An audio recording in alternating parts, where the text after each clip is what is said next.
those who whisper it, is no mere myth, but a boogeyman woven into the fabric of the Highland soul.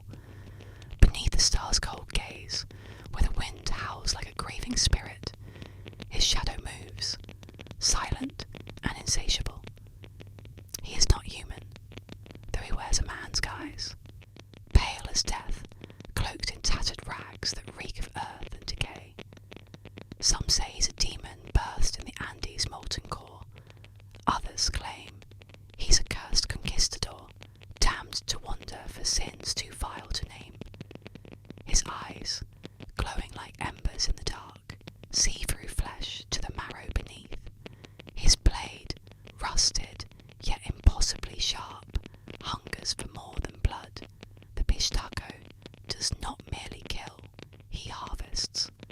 Villagers speak of lone travellers vanishing on moonless trails, their screams swallowed by the cliffs.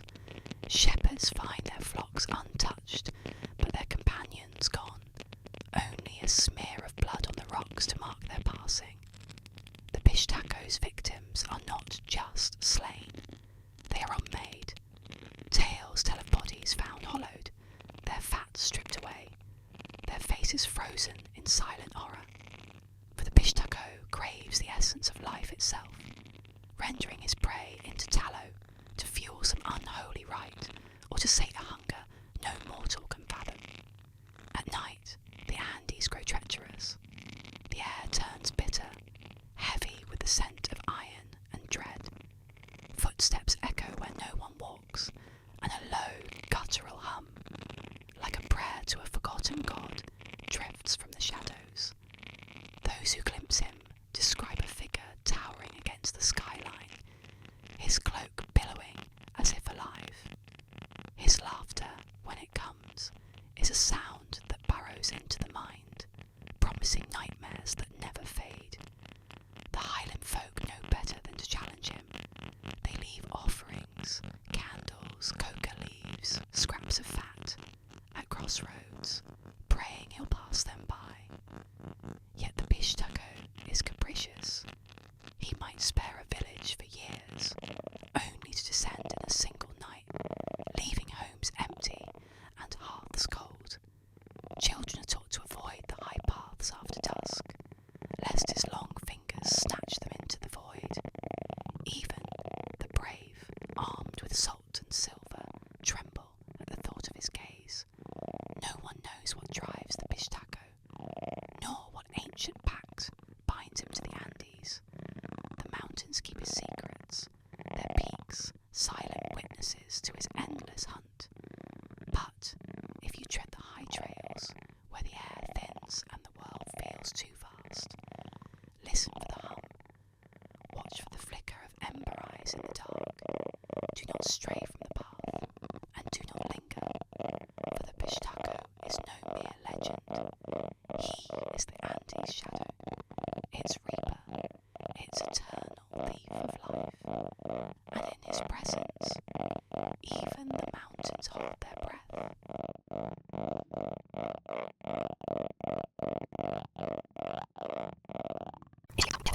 Whose love defied even death. The legend begins during the Ratanakosin era, when Nak, a young and devoted wife, lived with her beloved husband Mac in a small home near the Fraganon Canal. Nak was deeply in love with her husband, but their happiness was cut short when Mac was conscripted into war, leaving her alone and heavily pregnant. Tragedy struck while he was away. Nak and her unborn child both died during childbirth. Her love for Mac, however, was so strong that her spirit refused to move on.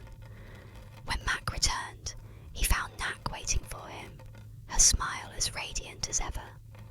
Unaware of her death, he lived with her, oblivious to the chilling truth. Villagers, knowing she was a ghost, tried to warn him, but anyone who dared interfere met a gruesome fate. Nak's wrath knew no bounds.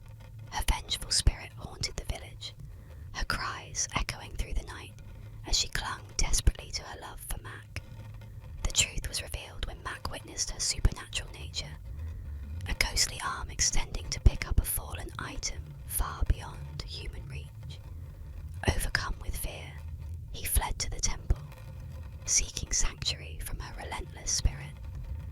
To this day, Maynak's story endures, her legend immortalised in plays, films, and whispered warnings. Her spirit is said to still linger near the canal, a tragic figure bound by love and sorrow, forever haunting the land she once called home. Travellers to Phra Khanong are warned, tread carefully, for Maynak's love may not let you go.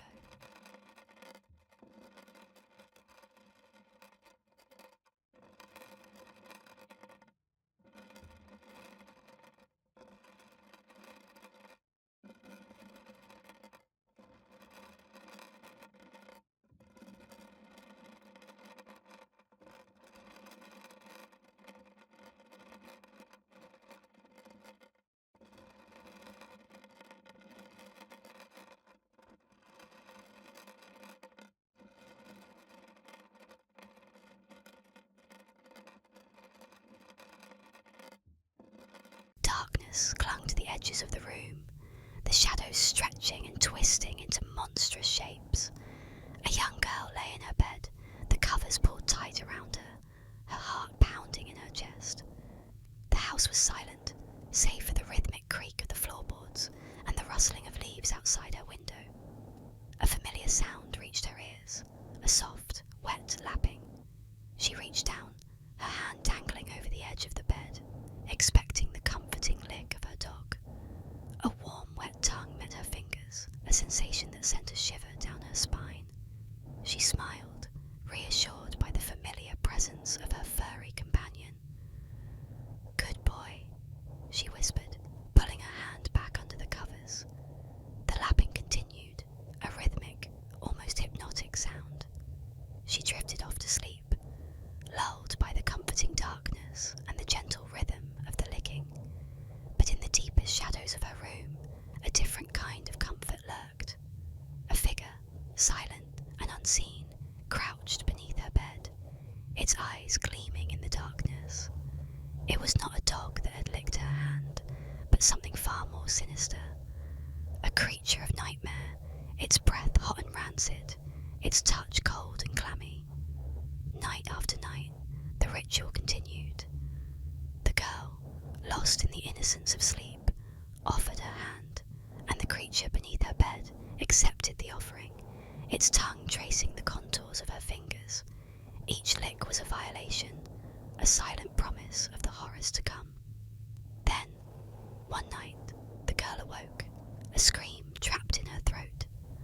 The lapping had stopped, replaced by a heavy, uneven breathing. She lay frozen, her heart pounding in her chest, her eyes wide with terror. She reached down, her hand trembling, and felt not the familiar fur of her dog, but something cold, smooth, and undeniably human.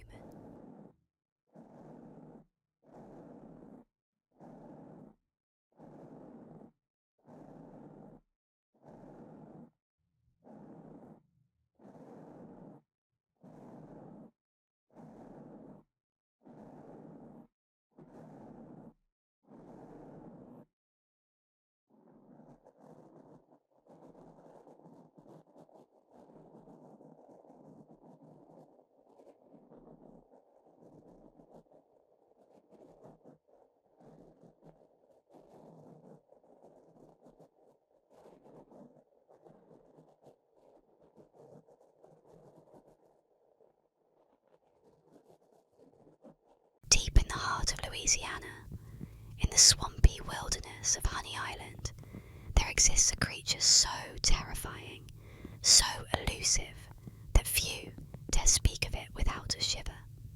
The locals call it the Honey Island Swamp Monster, a monstrous being that lurks within the murky waters and tangled thickets, hiding from the prying eyes of the world.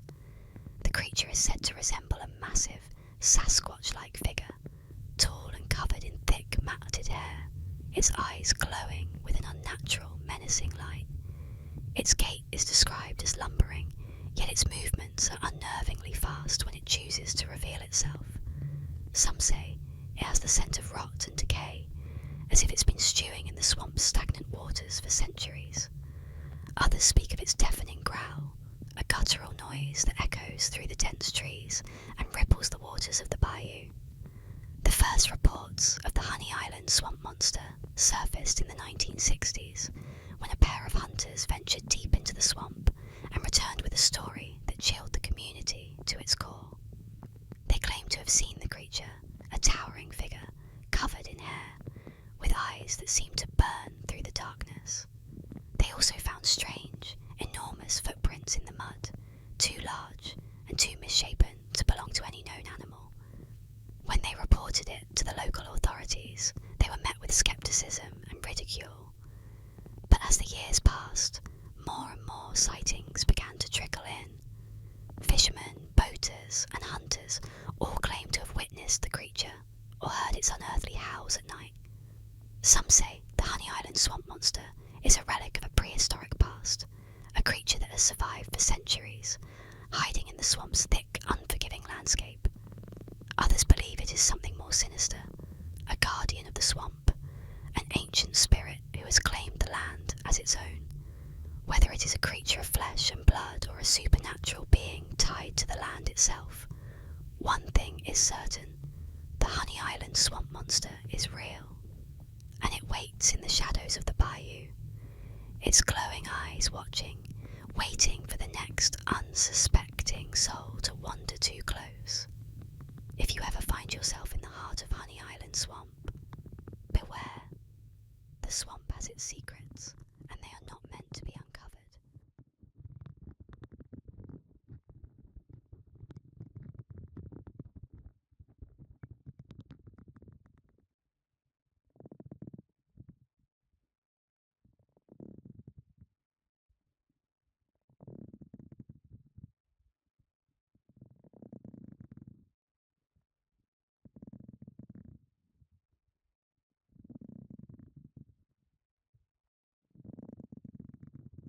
In the dense, whispering woods of Waukesha County, Wisconsin, there is a place shrouded in mystery and fear, a place that some say should never be visited.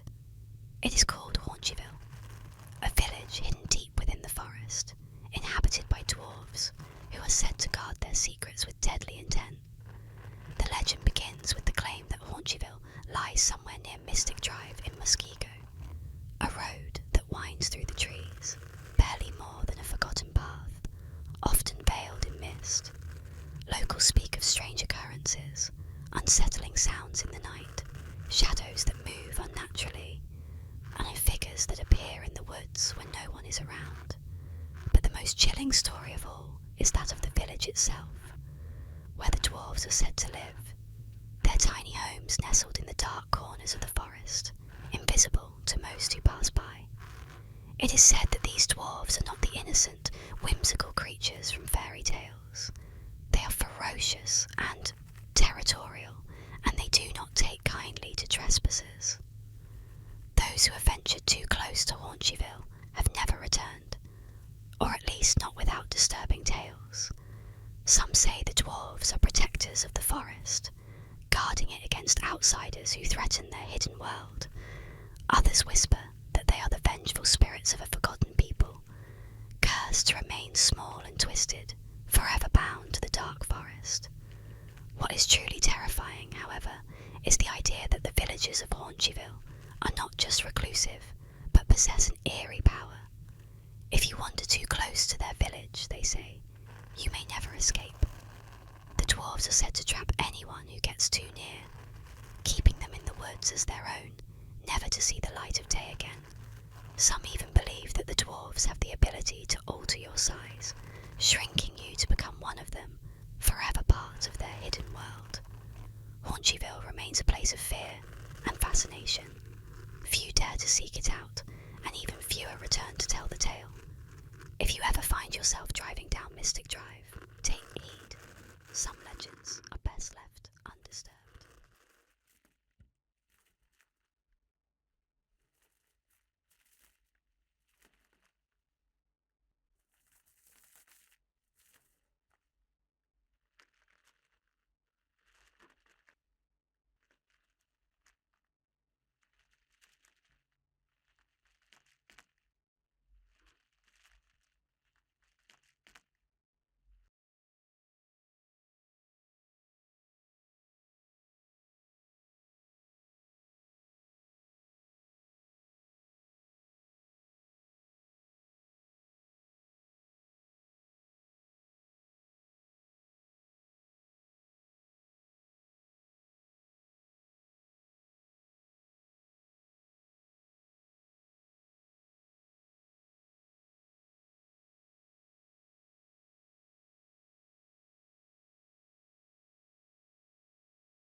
Fields near Mornan, Cornwall, a shadow lurks among the trees. The Owl Man, first sighted in 1976, it is said to be a towering creature with glowing red eyes, its massive wings stretching wide as it watches from the church tower. Those who see it report an unnatural screech, a sound that chills the soul. Locals whisper that its presence is a harbinger of doom, and if you ever feel unseen eyes upon you in the night, do not look up.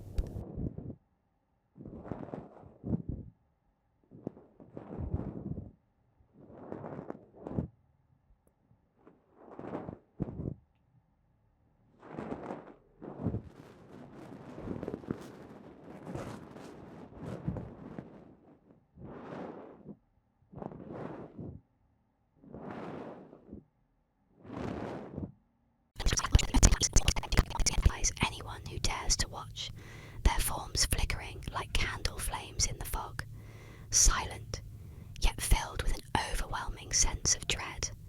According to legend, those who see the death ship of the Platte River are destined to witness a death, often their own or that of someone close to them. Stories tell of pioneers and river travellers who encountered the ghostly vessel and soon after met tragic ends. One tale describes a fisherman who spotted the ship gliding down the river on a foggy morning. Mesmerised, he watched as one of the ghostly sailors extended a bony hand and pointed directly at him. Within days the man fell ill, his life draining away under mysterious circumstances. Another chilling account recalls a young couple who were boating on the river at dusk when the ship emerged from the fog. They watched in horror as the crew seemed to look straight through them, their empty eyes filled with a cold indifference to the living. Days later, the couple's bodies were discovered on the riverbank, their boat overturned, and no explanation for their sudden deaths. The death ship of the Platte River is no mere phantom tale. Locals swear by its appearances, warning travellers not to linger by the river when the fog thickens, especially near Alcova and Torrington. It's a grim reminder that some spirits do not rest, and that some waters are forever cursed. The ship drifts onward, a harbinger of death, carrying the souls of its doomed crew, forever bound to the Platte's dark, winding course. Clinton Road, a desolate stretch of asphalt in the heart of New Jersey, is infamous for its eerie atmosphere and the legends that cling to it like a cold mist. One of the most chilling of these stories is the tale of the ghost boy who haunts the old bridge along the road, forever waiting in the dark for those brave or foolish enough to seek him out. The legend begins with a tragic tale of a young boy who died under mysterious circumstances many years ago. Some say he drowned in the murky waters beneath the bridge.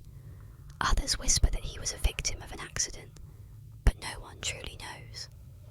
What is certain, however, is that his spirit never left the bridge. Instead it lingered, bound to the spot by the horrors of his untimely death, waiting for those who might encounter him in the dead of night. The story goes that if you visit the bridge on a quiet, moonless night and throw a coin into the dark waters below, something strange will happen. At first, it might seem like nothing more than a silly superstition, but as the night stretches on, the air will begin to feel heavy, thick with an unnatural silence. The shadows around the bridge will grow deeper, and you may feel an unsettling chill on the back of your neck, as if you're being watched. Then, if you return to the spot after a time, you may find the coin you tossed into the water resting at your feet, returned to you as though by some unseen hand. At first, it's easy to dismiss this as coincidence. Perhaps the current brought it back, or it was there all along. But those who have returned again and again tell a different tale. The coin isn't just lying in the same spot, it's placed right in front of you, as if someone or something wants you to find it. But the most chilling part of the story is the boy, some say. In the moments before the coin is returned, they've seen him, standing just out of reach, a a small, pale figure. His face is obscured in the darkness, but his eyes are unmistakable, empty, hollow, staring at you with an otherworldly intensity. He does not speak. He simply watches, waiting. And when you turn away, even for a second, the coin is there. Returned as if by magic, the boy's intentions remain unclear. Is he trying to communicate? Or is this some twisted game he plays with those who dare approach? No one knows, but one thing is certain. There is something deeply unsettling about the presence that haunts that bridge. Many claim that after encountering the ghost boy, they feel an overwhelming sense of unease, a feeling that they are never truly alone, no matter where they go. And so the legend of the ghost boy persists, drawing thrill seekers and curious souls to Clinton Road, where the line between life and death seems thinner than anywhere else. But for those who dare venture near the bridge, remember this: once you make contact with the boy, once you feel his eyes upon you, it may be too late to ever leave that haunted place behind, because some spirits never let go.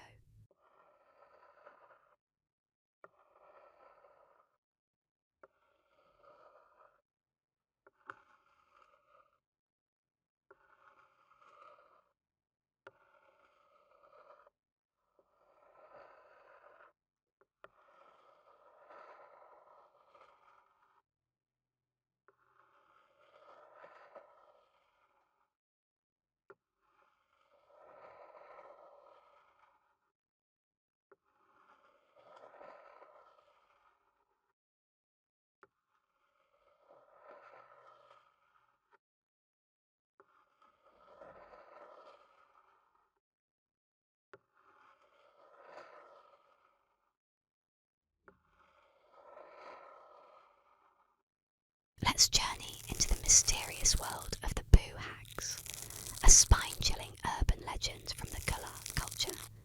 Relax, close your eyes, and let this eerie tale guide you into sleep. The legend of the Boo Hags originates from the Gullah culture, deeply rooted in the coastal regions of South Carolina and Georgia. These skinless, vampire-like witches are said to be evil souls who remain in the mortal world after death, seeking out the living to continue their existence. Unlike traditional vampires, Boo Hags don't drain their victims of blood. Instead, they feed off their breath, leaving their prey exhausted and lifeless. According to the legend, Boo Hags are born from wicked souls who fail to move on to the afterlife. Without their skin, they appear grotesque, raw, red and sinewy, making it impossible for them to blend in with the living. To navigate the human world, Boo Hags steal the skin of their victims, slipping it on like a disguise. Once they've taken someone's skin, they go out into the night to ride. This is a term used to describe their haunting behaviour, where they visit the homes of unsuspecting victims and take control of their bodies while they sleep. The process begins when a Boo Hag silently enters a home, usually through cracks or open windows, as they are believed to be capable of squeezing through the smallest of spaces. Once inside, they sit on the chest of their sleeping target, feeding on their breath and life energy. As the Boo Hag drains its victim, the person will experience intense nightmares, leaving them physically weakened by morning. While the Boo Hag feeds, the victim is paralysed, unable to move or wake. By dawn,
misfortune, but few as haunting as that of Edward Mordache. Born into nobility in 19th century England, Edward was blessed with wealth, intelligence, and striking features, or so it seemed. For beneath his fine clothing and aristocratic demeanour, he bore a terrible secret. At the back of his head, twisted into his very flesh, was a second face, a grotesque, misshapen mockery of his own. It did not speak, nor eat, nor blink, and yet it lived. Edward's mother wept when she first saw it, and the servants whispered of dark omens. The face, his twin, his curse, was silent by day, but at night it awakened. When the world slept, it smirked. Its lips moved soundlessly, whispering horrors that only Edward could hear. He begged doctors to remove it, but no scalpel could part him from the demon that clung to his skull. "It speaks to me of things no mortal should know," he cried. "It tells me of hell, of horrors too vile to name. I cannot sleep. I cannot escape it."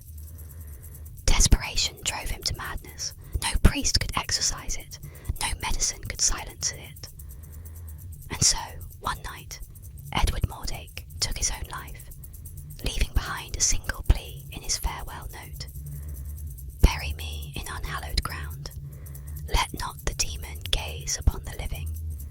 His body was hidden away, his tomb unmarked, but some say his cursed soul lingers still. If you listen in the dark, just before sleep takes you, you may hear it, soft, insidious laughter behind your head.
In the chilling depths of Staten Island's folklore, a sinister figure known as Cropsey stalks the nightmares of those who dare to whisper his name.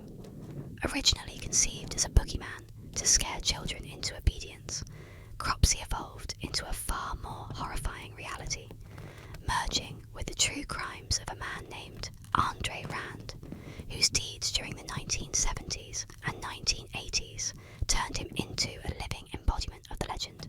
The tale of Cropsey began as a ghost story, one that parents recounted during hushed evenings, a spectral figure lurking in the shadows of the woods, preying on wayward children who strayed too far from home. Descriptions varied, but all agreed on his ghastly demeanour, a disfigured face, haunting eyes, and a hook for a hand, dragging behind him the echoes of chains he rattled, a warning in the wind. As the urban legend grew, so did Cropsey's malevolence. He was said to reside in the ruins of the abandoned Willowbrook State School, a place already steeped in dark history due to its controversial past, as a residence for children with disabilities, subjected to horrendous conditions. Here, Cropsey found his sinister refuge, emerging under the cloak of night to chase the echoes of laughter with a hunter's glee. But the line between myth and reality blurred horrifically when children in Staten Island began to disappear in the 1970s and 80s. Panic gripped the community as the legend of Cropsey seemed to come alive. And then came Andre Rand, a former employee of the Willowbrook State School. When he was arrested in connection with the disappearances, the people of Staten Island were aghast to find that their boogeyman had taken human form. Rand was convicted of kidnapping, and the community was forced to confront the terrifying possibility that Cropsey was not just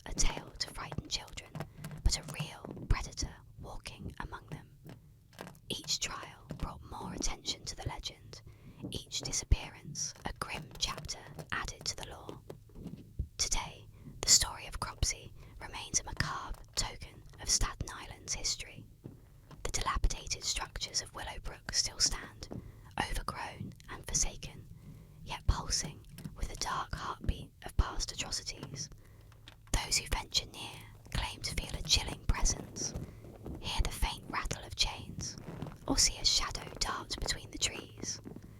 Cropsey has transcended his origins as a mere boogeyman to become a symbol of real-life horrors, a cautionary tale that warns of the monsters that may dwell not just in our stories, but in the very heart of our communities. The elevator game is not for the faint of heart. This eerie ritual, which originated on a Japanese forum in 2008, promises to transport players to an alternate world if they follow its chilling steps precisely. But those who play it know the risks. A journey that may lead them somewhere they can never return from, with a sinister presence haunting their every step. The rules are deceptively simple. Enter an empty building with at least 10 floors and step into the elevator alone. Press a specific sequence of buttons, 4, 2, 6, 2, 10, and 5, and upon reaching the 5th floor, something unsettling is said to happen. The door may open, revealing a mysterious woman standing there, dressed in shadows and staring straight ahead, ignoring the player. Legends warn never to look at her, speak to her, or acknowledge her presence, for she is not human. Those who break this rule have reportedly vanished without a trace, drawn into her icy, haunting gaze. If the ritual continues correctly, pressing the 1st floor should cause the elevator to ascend to the 10th floor instead, defying the commands. When the doors open, players will find themselves in a world both familiar and unsettlingly different, a barren, dark version of their own reality, empty and silent. Outside, a red cross glows ominously in the distance, casting an eerie light over a desolate landscape. They say if you step out here, you may become trapped, lost in this strange dimension, never to return. To return to the real world, the player must repeat the same button sequence, resisting the urge to look at the woman if she reappears. But the game is dangerous. Many who claim to have survived report feeling watched, plagued by shadows and strange figures following them long after they leave the elevator. The elevator game is not just a harmless superstition, but a doorway into darkness, a ritual that blurs the line between worlds and calls forth a presence that seems to lurk in the shadows. And for those who dare to play, one warning remains. Once you enter, you may never find your way back.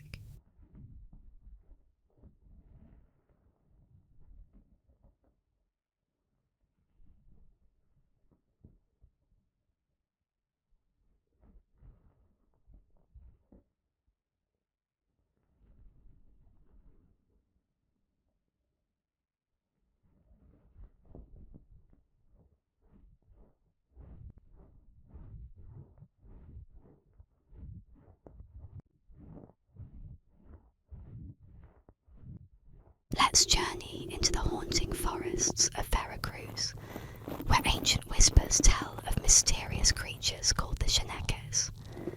Close your eyes, relax, and let their eerie legend guide you to sleep. In the dense, untamed forests of Veracruz, whispers of an ancient terror linger, the Shenekes. Born from the depths of Aztec mythology, these eerie creatures are believed to dwell between the realms of the living and the underworld. Their sole purpose?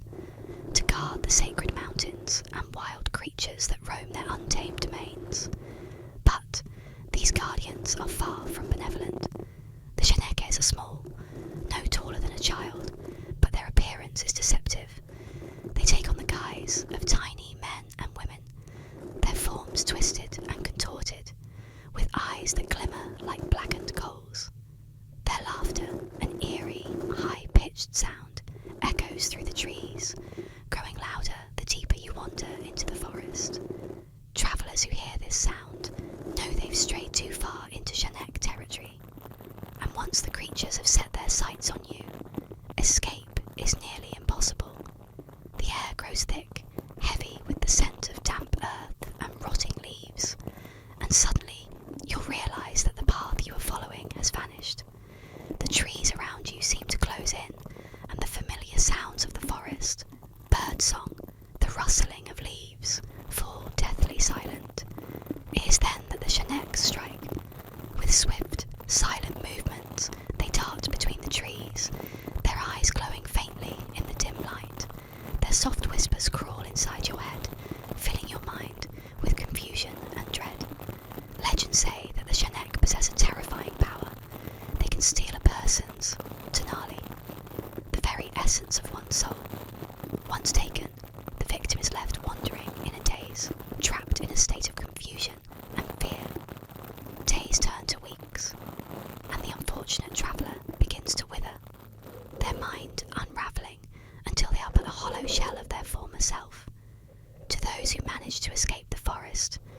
ordeal never truly ends. They say that the Shanekes curse their victims with endless nightmares and strange illnesses, their whispers haunting them long after they've left the woods behind. The only way